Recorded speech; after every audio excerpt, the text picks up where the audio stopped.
Les combats qui restent à mener. Malgré ses victoires et un consensus croissant autour d'elle, la République reste contestée. Cette contestation est l'héritière des oppositions anciennes qui se transforment avec l'évolution de la société. On peut en distinguer trois principales. L'antiparlementarisme, qui rejette la forme du régime car il veut plus d'autorité. Le nationalisme, qui devient une idée d'extrême droite et qui rejette l'égalité républicaine. Et enfin, l'anarchisme et le socialisme, qui considèrent que la République n'est pas allée assez loin pour trouver une solution à la question sociale. Voyons tout d'abord l'antiparlementarisme. Comment l'antiparlementarisme se développe face à la démocratie à la fin du XIXe siècle. La forme parlementaire du régime pousse l'opposition à concentrer ses critiques sur cet organe de la démocratie représentative qu'est le Parlement. L'antiparlementarisme est un courant politique qui conteste le Parlement car on le juge inefficace et incapable de représenter les intérêts du peuple. Le système est accusé d'inefficacité car on estime que les gouvernements n'ont pas le temps d'agir, puisqu'ils sont soumis à une majorité changeante de députés. Entre 1873 et 1914, on ne compte pas moins de 56 gouvernements, soit une moyenne d'un gouvernement tous les 8 à 9 mois. Mais beaucoup de gouvernements n'ont duré que quelques semaines. On accuse aussi les parlementaires de servir d'abord leurs intérêts avant ceux du peuple. Ces accusations semblent justifiées quand la presse révèle ce qu'on appelle des scandales qui provoquent l'indignation de l'opinion publique. Par exemple, le scandale des décorations. En 1887, on apprend que certains membres du gouvernement accordent la Légion d'honneur contre de l'argent. Le gendre de Jules Grévy, alors président de la République, est compromis dans le scandale. Et Jules Grévy doit finir par démissionner pour calmer les choses et ne pas donner l'impression que la République est dirigée par des corrompus. Mais, 5 ans plus tard, en 1892, un nouveau scandale éclate. C'est le scandale de Panama. En cette fin de XIXe siècle, on projette de creuser un canal pour relier l'Atlantique au Pacifique, comme on a creusé quelques décennies plus tôt le canal de Suez.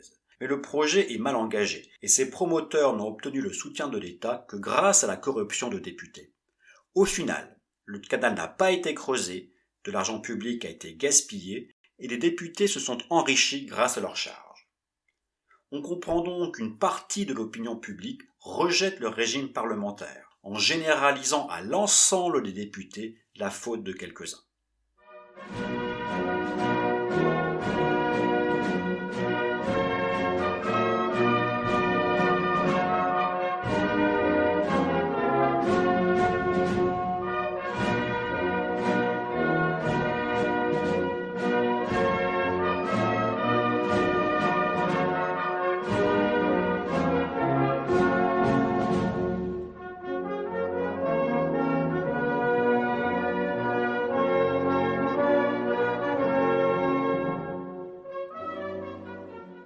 Au cours des années 1880, l'antiparlementarisme réussit à se fédérer en courant politique qui semble un temps pouvoir renverser le régime. C'est ce qu'on appelle la crise boulangiste. Le boulangisme est un courant politique qui tire son nom du général Georges Boulanger. Le général Boulanger est un militaire très populaire. Il s'est notamment fait une réputation en tant que ministre de la guerre en proposant des mesures énergiques pour préparer la revanche contre l'Allemagne. Certains voient en lui l'homme fort qui pourrait redresser la France face à un parlement inefficace. Il plaît notamment aux anciens bonapartistes qui espèrent toujours mettre en place un pouvoir exécutif fort soutenu par le peuple. Le boulangisme est d'ailleurs une forme de bonapartisme. Entre 1888 et 1889, le général Boulanger et ses partisans connaissent plusieurs succès électoraux. Boulanger, qui est devenu député, propose alors une réforme de la Constitution afin de renforcer le pouvoir du chef de l'État. Triomphalement élu député de plusieurs circonscriptions dans l'Aisne, la Dordogne et le Nord, lors d'élections législatives partielles en avril 1888, le général Boulanger expose son programme politique à la Chambre de députés. J'ai l'honneur de déposer sur le bureau de la Chambre des députés une proposition de résolution tendant à la révision des lois constitutionnelles. Tiraillée par les partis, compromise par des querelles misérables, la République est appelée à un régime nouveau. L'Église opportuniste a à peu près détenu le pouvoir pendant 12 ans.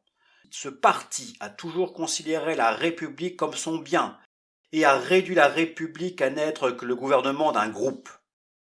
Les élections de l'Aisne, de la Dordogne et du Nord n'ont point d'autre cause, bien qu'il s'y mêle un sentiment patriotique que je suis fier d'avoir provoqué. La responsabilité des ministres devant la Chambre équivaut à l'absorption du pouvoir exécutif par le pouvoir législatif et à l'avilissement du premier. Afin de soustraire le pays à cette fatalité des crises ministérielles, les fonctions ministérielles seront incompatibles avec les mandats électifs. Et les ministres, tenus hors du Parlement, seront individuellement responsables devant le chef de l'État, qui doit avoir le pouvoir de s'opposer à la promulgation des lois dues à l'initiative parlementaire. Je verrai sans inconvénient disparaître le Sénat, qui ne représente rien et ne sert à rien. Extrait du débat à la Chambre des députés le 4 juillet 1888. L'atmosphère politique est tendue.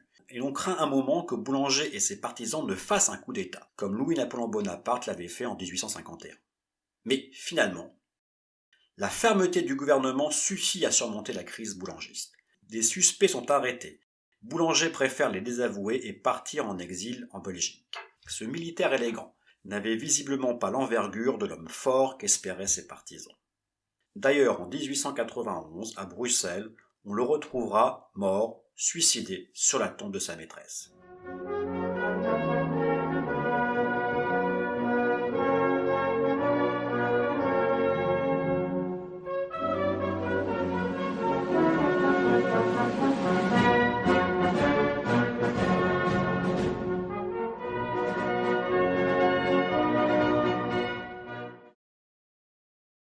La crise boulangiste est importante, car elle illustre le basculement du concept de nation. Associée jusqu'alors à la Révolution, la nation devient une valeur de la droite conservatrice qui rejette la République. À la fin du XIXe siècle, alors que la gauche républicaine utilise de moins en moins le mot de nation, la droite anti-républicaine s'en empare et l'utilise de plus en plus pour rejeter au nom de la nation les Français juifs ou d'origine étrangère.